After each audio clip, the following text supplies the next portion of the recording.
It's the Mr. Marty Show.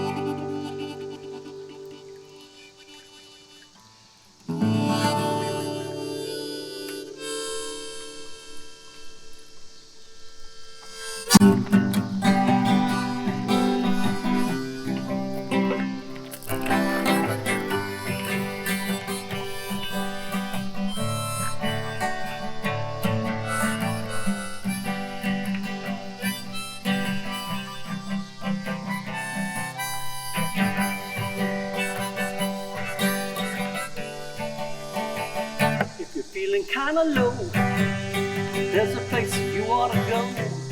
It's called the Mr. Marty Show. Yeah, the Mr. Marty Show.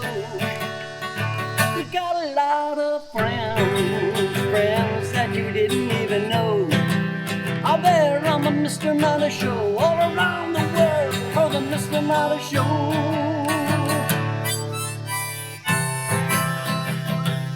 We got so much to share. Come on, my friend, pull up a chair. Rest a while. You're gonna have fun. You're gonna let out a big chair for the Mr. Marty Show.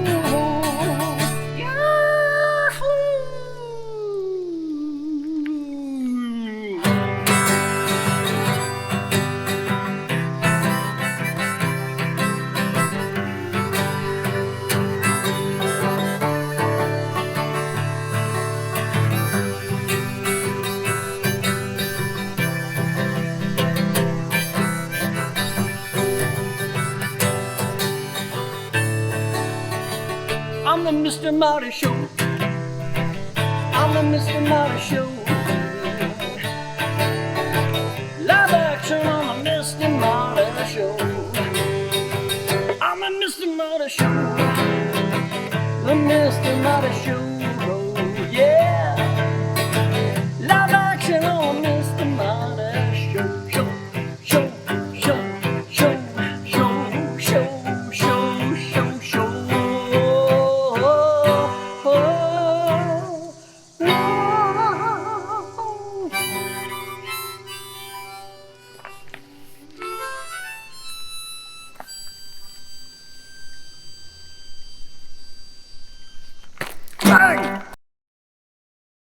Here's Sean, Miles, and Marty. Very good, thank you. I've got my friends Sean, Cleland, and Niall O'Leary here, and we're going to play some halfway to St. Patrick's Irish tunes. Yeah, we are. Woo! What's the first one? Let's play a reel in D and a reel in G. Sounds good. That one. 1, 2, 3, 4.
Hi, Mr. Marty fans. Ma Gilmore here.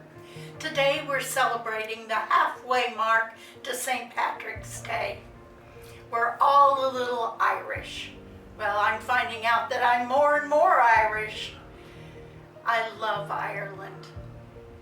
Mike and I were watching Belfast, and that occurred in 1969, and I thought, what was I doing that I didn't know so much about this incident or the going on confusion in Belfast?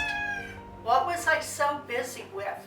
I was living life. We had had the moon landing. We were going through stressful times ourselves. But it reminded me that in Belfast, there is a town that is not that far from it, and it's called Corrymeela. Now, I bring this up because Tom Paxton, my favorite folk singer and writer, he's the one that I quote every week. May there be peace in this world, and may it begin with me. I'm sure you remember that song. Well, that's his song. But he has this one called Corrymeela, and I'm going to read it to you, and I want you to listen to the words. I was angry with myself. I was lost and confused. There wasn't an unkind word or spiteful thought I hadn't used. All the anger I carried and was bound to explode. I was walking in a rage down a long, hard road. Oh, Corrymeela, I need to rest myself. I need to discover myself again. Oh, Corrymeela, I need a peaceful vision. Oh, let my only decision be to lay down my sorrows. There were times when I was right, and there were times when I knew I was wrong. I couldn't feel one way about anything for very long. The blame for all my troubles pointed everywhere but towards me. I was as full of hate as any soul could ever be. Oh, Corrymeela. Oh, Corrymeela. Just to feel the anger leaving me, just to let the burning bitterness die. Oh, show me the sea, let the music go over me. Show me a field where I can lie. I was tearing myself apart. I was my own worst enemy. There didn't seem to be an answer to my misery. I knew I was wrong, and yet I was sure that I was right. I was cursing the darkness while all the time blowing out the light. Oh, Corrymeela, let me feel that peaceful vision. Let the only decision be for me to lie down my sorrows and let them leave me. A beautiful song. I would urge you to look it up. We've had so much in our lives the past few years. The hate, the undecidedness of where to go. Also, feeling the anger inside that we all had during these past few years. It was an explosion of anger. And yet, whatever we did didn't seem to be the right decision at times. So I would urge you to find that peaceful calm. Go to some place that you know there will be silence, that you can think, that you can be alone and let all the anger out and bring in only the peacefulness of life. Ma Gilmore here. I bid you peace.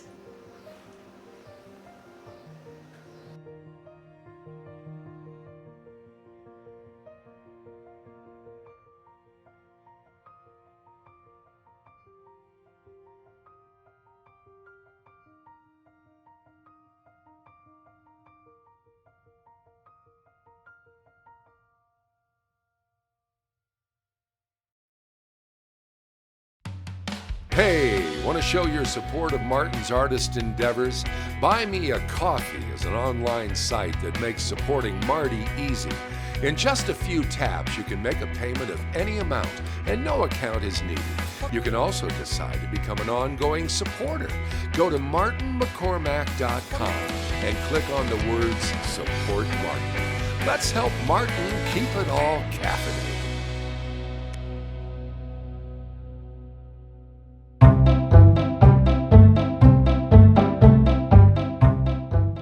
Hey, Mr. Marty fans. Here's your roving reporter here at Garage Galleries in Forest Park. Lots of great art here, and we're gonna have a little interview here with Gretchen. Gretchen, right? Yep. Okay. Hi, Gretchen. Hi. Can you tell our audience a little bit about your art and what inspires you? Sure. I make mostly prints. I teach printmaking at Governor State University.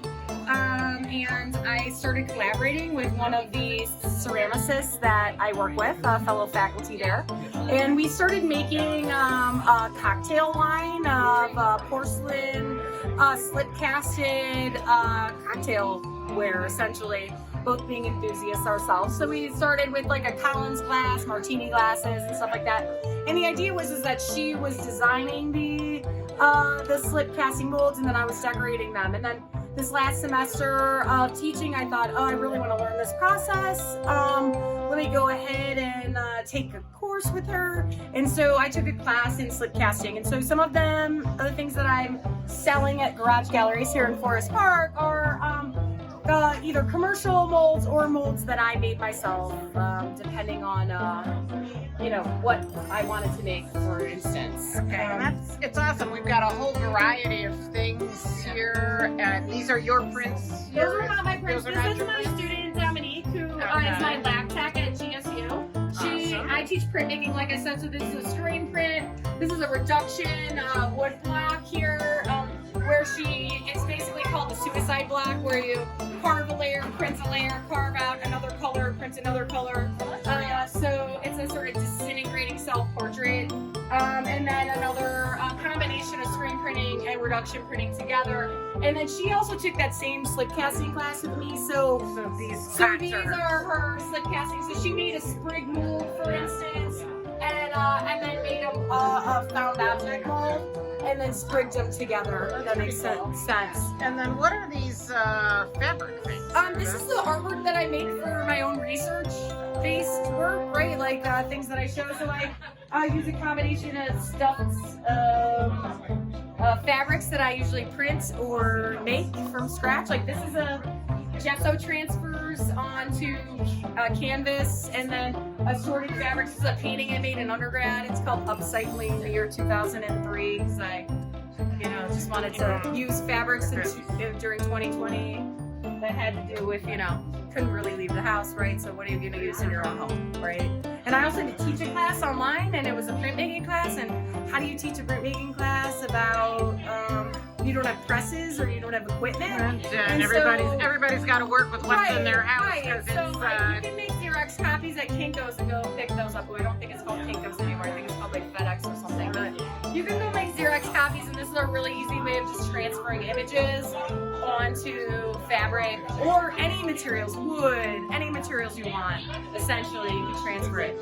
So that was sort of started as a demonstration project for students, and then it wound up being like something of my own research. I also make these resin pieces that are the sort of bump prints that don't make the addition of my screen prints or my relief prints. And so I wind up, instead of throwing those out, I wind up integrating them into mixed media pieces that incorporate resin and painting and screen printing or relief and those sort of things all together. Very creative, and thank you so much for talking Thank you, to us. I appreciate it. I think Garage Galleries is awesome. Hopefully I'll see you again next year. Yeah. And now, Niall O'Leary. and now Niall O'Leary.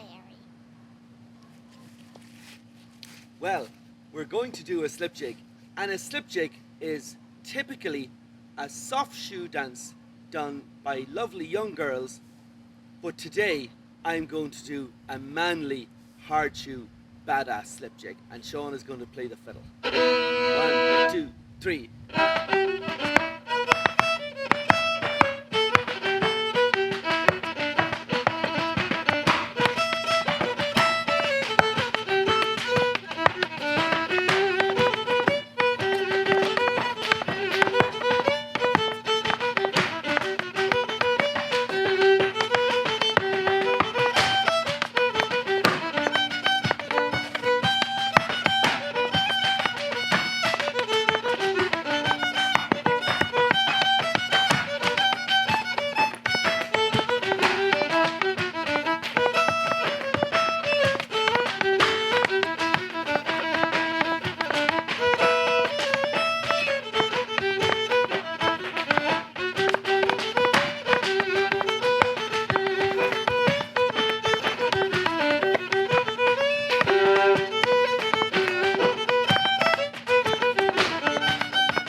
The galah, also known as the pink and grey cockatoo, is found throughout Australia. It is among the most common of the cockatoos. With its distinctive pink and grey plumage and its bold and loud behaviour, it is a familiar sight in the wild and increasingly in urban areas.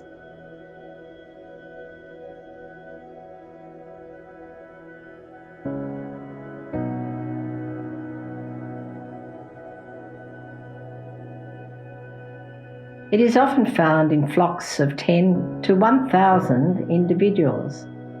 These can be mixed flocks and include sulphur-crested cockatoos, as can be seen in my garden.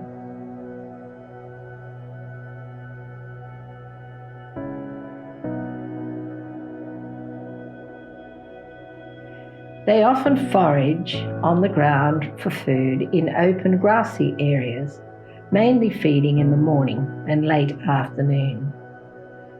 The galah nests in tree cavities, and male and female share the incubation.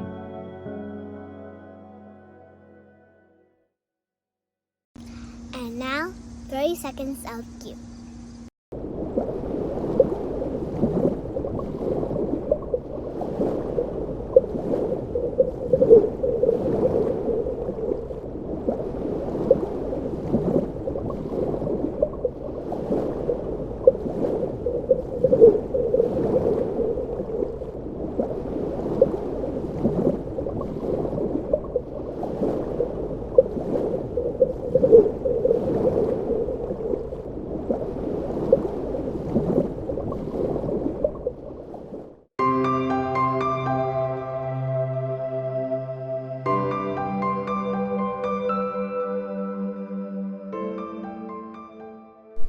Okay, so this first magpie, I kind of like where he's at. He's crashing into the mountains. He's going to be here. Down below, there's going to be some trees. There's going to be magpie number 2. I want to fit that magpie in somewhere here.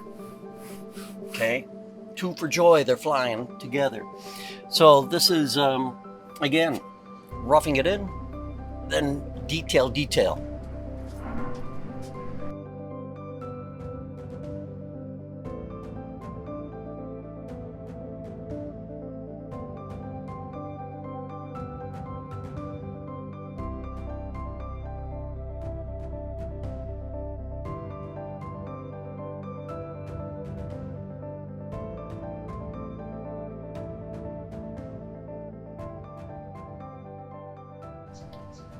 So as you can see here, I have a lot of detail that I have to work on.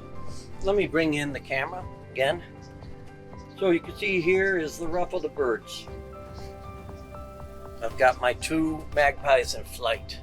I've got cathedrals that are going to be misty and snow covered.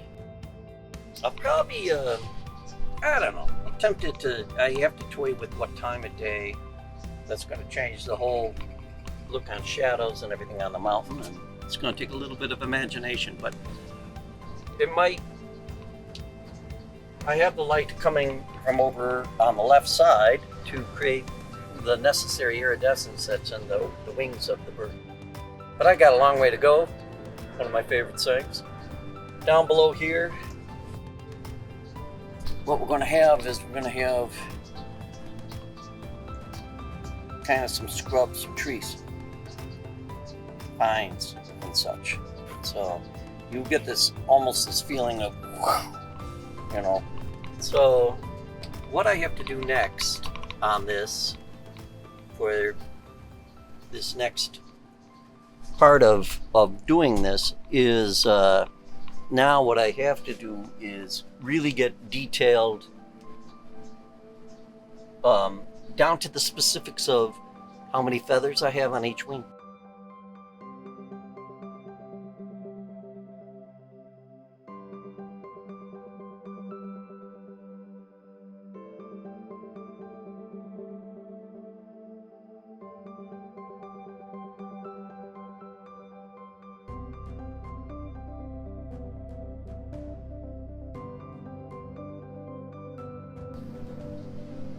So let's do a little inspection here. You can see I am working very hard on trying to just get as much pre-paint detail in.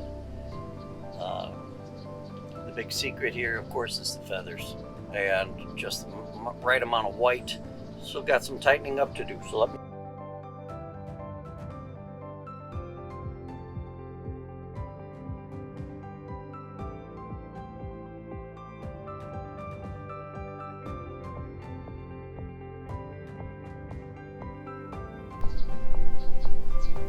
Okay, we're moving along, and the one thing I want to make sure is that I have this proportioned before I commit to it, exactly where I want this. Now I have this on the spine, see how it's creeping almost out of the spine of the card. Should I bring this forward a little bit? Should I distort this a little bit? Should I put a little further in the background? I don't know yet. You know, I'm going to have to start just like what I did on this and try to get it to tell me what to do. That might be part of the surprise, is that where it's at, it's right, and then I'm going to be able to put the other elements in where I want it. So there's a lot of detail going in here right now, a lot of excruciating time really kind of being spent on just getting things set up so it won't be such a big hassle as I go forward and paint, because this is very exacting and I want it to look as natural and real as possible, as best as I can. So that's the challenge here.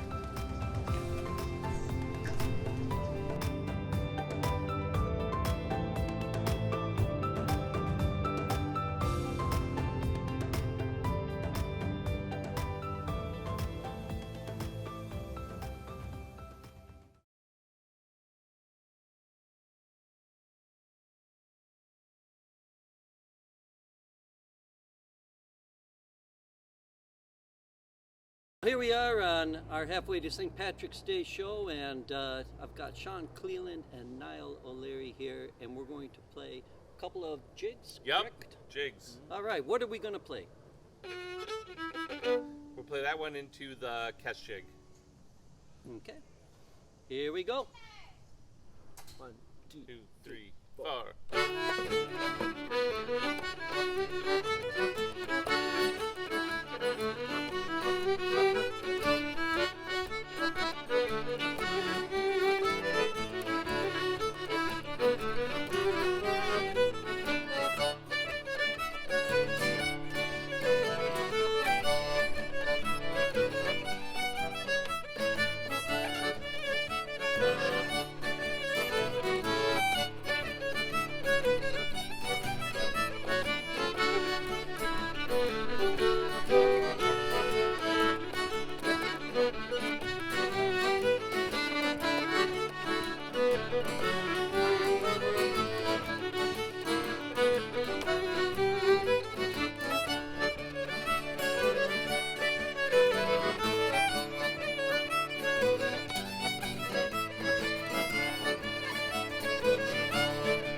At least bark on beat, you know.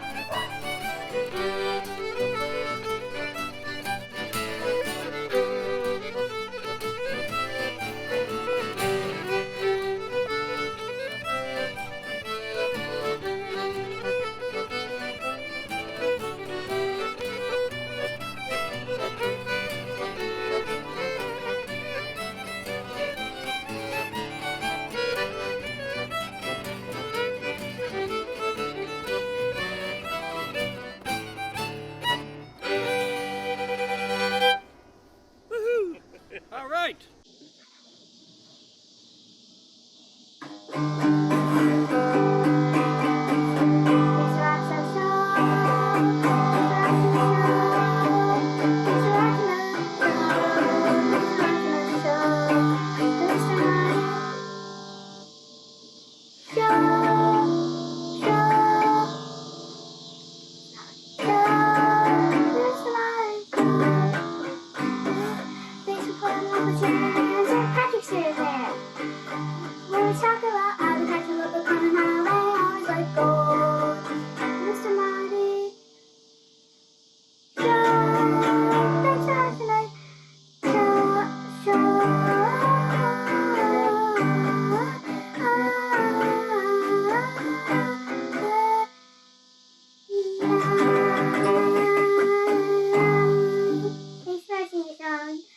Also, St. Patrick's Day is near. I hope you have lots of clovers in your future.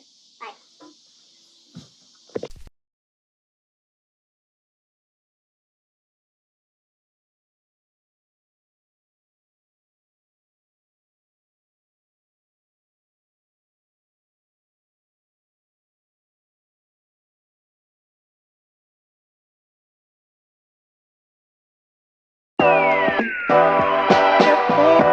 It's the Mr. Marty Show.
Mr. Marty Show.